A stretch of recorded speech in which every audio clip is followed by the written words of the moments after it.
ในขณะที่เรื่องราวทางการเมืองในฝรั่งเศสเองนั้นเนี่ยคุณผู้ชมครับก็น่าสนใจทีเดียวเพราะว่าเมื่อวันอาทิตย์ที่ผ่านมานั้นปรากฏว่าเอ็มมานูเอลนั้นประกาศยุบสภานะครับแล้วก็เรียกร้องให้มีการเลือกตั้งนะคะหลังจากที่พันธมิตรของเขาเองพ่ายแพ้อย่างหนักค่ะในการเลือกตั้งรัฐสภายุโรปนะคะมาครงเองออกแถลงการเลยค่ะว่าตนไม่สามารถที่จะทำราวกับว่าไม่มีอะไรเกิดขึ้นได้และด้วยเหตุนี้หลังจากได้ปรึกษาหารือตามมาตรา 12 ของรัฐธรรมนูญของฝรั่งเศสแล้วตัดสินใจเสนอทางเลือกอนาคตให้กับรัฐสภาของเราผ่านการลงคะแนนเสียงค่ะดังนั้นจะยุบสภาแห่งชาติและเลือกตั้งสภานิติบัญญัติที่จะจัดขึ้นในวันที่ 30 มิถุนายนนะคะสำหรับรอบแรกและในวันที่ 7 กรกฎาคมในครั้งที่ 2 ค่ะมารีน เลอเปนผู้นำพรรคประชานิยมฝ่ายขวาได้ออกมายินดีกับการตัดสินใจของมาครงด้วยและเรียกร้องให้มีการเลือกตั้งอย่างรวดเร็วเลอเปนกล่าวว่าเราพร้อมที่จะอยู่ในอำนาจหากว่าชาวฝรั่งเศสให้การสนับสนุนเราในการเลือกตั้งที่กำลังจะมาถึงนี้และพร้อมที่จะพลิกประเทศ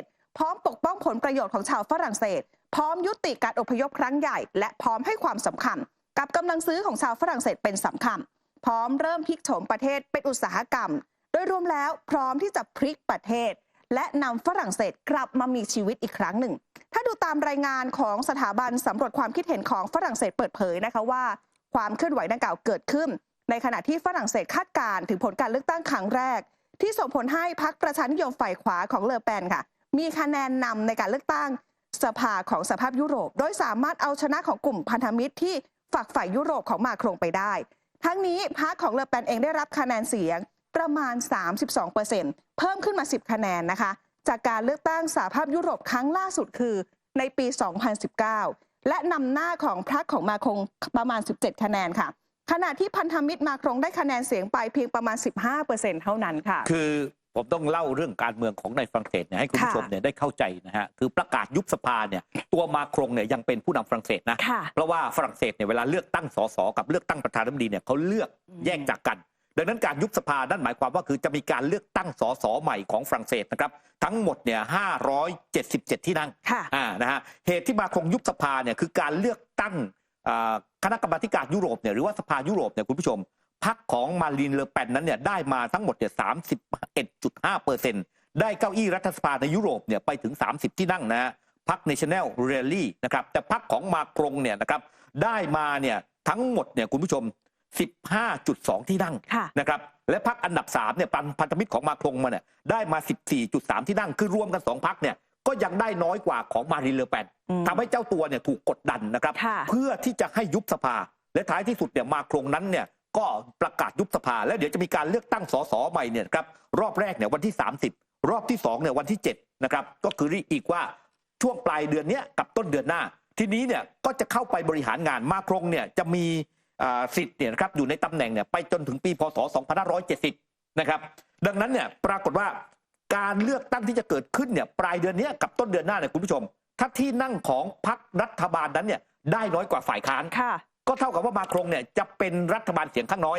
ทีนี้ถ้าไปโหวตในสภาเนี่ยคุณผู้ชมหมายความว่ามาครงนั้นอาจจะไม่สามารถเสนอกฎหมายใดๆได้อีกต่อไปแต่ยังเป็นผู้นำประเทศอยู่ยังเป็นผู้นำประเทศและตรงนั้นแหละครับจะเป็นจุดแตกหักหรือไม่ว่ามาครงเมื่อบริหารงานไม่ได้ก็คือเรียกว่ามีตำแหน่งอย่างเดียวแต่ทำอะไรไม่ได้เนี่ยนะครับก็อาจจะประกาศเนี่ยในการลาออกจากตำแหน่งแล้วตรงนั้นค่อยจะไปเลือกเนี่ยนะครับตำแหน่งผู้นำของฝรั่งเศสกันใหม่นั่นให้เข้าใจการเมืองของฝรั่งเศสเดี๋ยวหลายคนบอกมาครงเนี่ยประกาศยุบสภาแล้วต้องพ้นจากตำแหน่งไหมยังไม่พ้นนะฮะ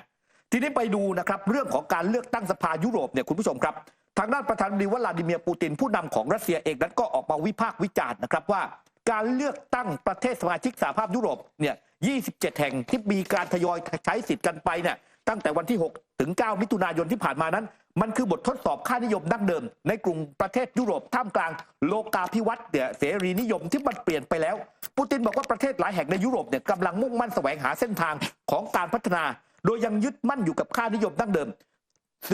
สื่อถึงกระแสความนิยมของขวาจัดในยุโรปหลายแห่งที่พุ่งขึ้นมาอย่างมากช่วงก่อนการเลือกตั้งครั้งนี้โดยเฉพาะกระแสความนิยมในฝรั่งเศสและอิตาลีก็อย่างที่เห็นว่าสุดท้ายแล้วเนี่ยขวาจัดเนี่ยครับของฝรั่งเศสนั้นก็ชนะการเลือกตั้งทีนี้การเลือกตั้งสมาชิกสภายุโรปครั้งนี้เนี่ยเป็นการเลือกตั้งครั้งที่10แล้วนะครับคุณผู้ชมทั้งหมดเนี่ยเขาจะมีเสียงเนี่ย720ที่นั่งคุณผู้ชมซึ่งที่ผ่านมานั้นเนี่ย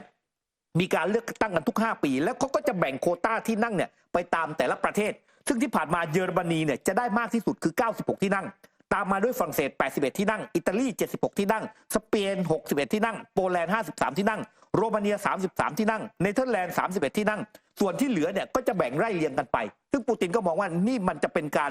วัดเนี่ยชี้ค่าว่ามันเกิดจากความนิยมดั้งเดิมหรืออะไรอย่างไรหรือไม่ครับ ขณะเดียวกันมาดูปฏิบัติการโจมตีของกองทัพยูเครนนะคะที่สามารถทำลายเครื่องบินขับไล่ซู57ค่ะซึ่งเป็นอากาศยานทางยุทธศาสตร์รุ่นที่5นะคะขนาด2เครื่องยนต์แบบล่องหนด้วยนะคะของรัสเซียได้ค่ะตามรายงานของสำนักข่าวกรองทหารยูเครน GUR ออกแถลงการณ์นะคะว่าปฏิบัติการโจมตีของกองทัพยูเครนนั้นนะคะสามารถอำพรางตัวจากเรดาร์ได้ซึ่งจอดอยู่ที่ฐานทัพอากาศอักจูบินส์ค่ะในภูมิภาคอัสตราฮันทางตอนใต้ของรัสเซียห่างจากชายแดนยูเครนประมาณ589กิโลเมตรในแถลงการไม่ได้ระบุอย่างชัดเจนนะคะว่าเขาใช้อาวุธชนิดไหนโจมตีและไปทำลายเครื่องบินของรัสเซียแต่อย่างไรก็ตามแหล่งข่าวด้านข่าวกรองและความมั่นคงเปิดเผยค่ะว่า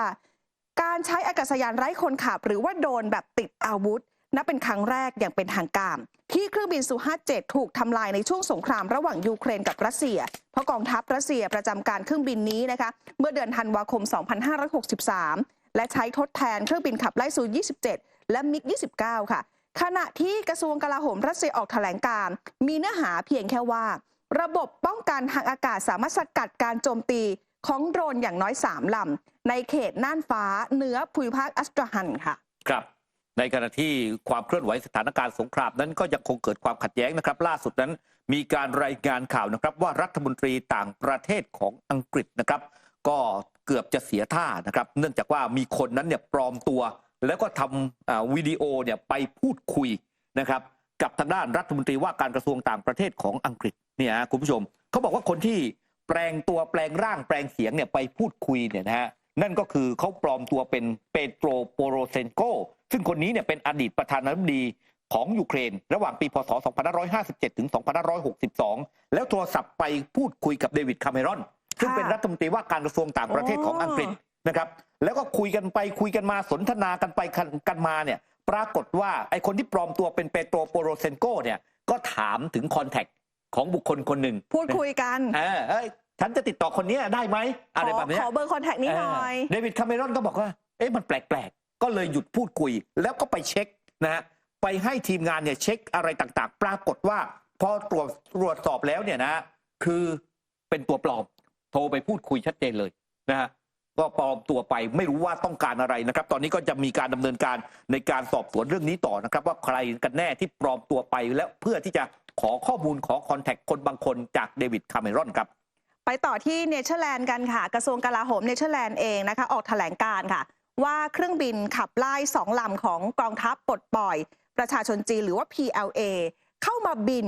วนกับรอบเฮลิคอปเตอร์และเรือหลวงนะคะซึ่งเป็นเรือฟริเกตของกองทัพเนเธอร์แลนด์ค่ะและตอนนี้อยู่ระหว่างร่วมปฏิบัติการภารกิจสังเกตการบังคับใช้มาตรการคว่ำบาตรทางทะเล